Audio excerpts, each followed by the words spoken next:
国山东巨大充气床被连根拔起，飞上天。Oh my God！ 美国佛州的充气屋子更是被强风卷走，在空中不断翻滚。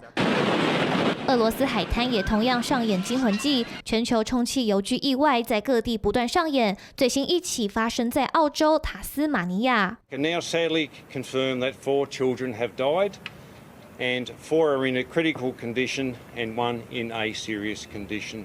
塔斯马尼亚一所小学16号在户外庆祝学期结束，没想到一阵强风当场把充气城堡吹到离地面10公尺高，多名儿童当场坠地。The events that have occurred today in Devonport in Tasmania are just shattering. 澳洲总理莫里森闻讯震惊不已，只不过类似意外多次上演，却总是有人没有汲取教训。之前甚至有媒体亲自实测，只要风力稍微增强，充气物就可能瞬间移位。And I have got a wind gauge which will measure just how fast the wind is blowing once we turn that on.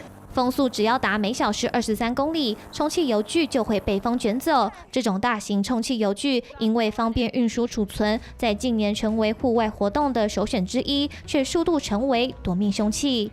Safety checklist, make sure everything's clear where we're inflating it, the ground is level.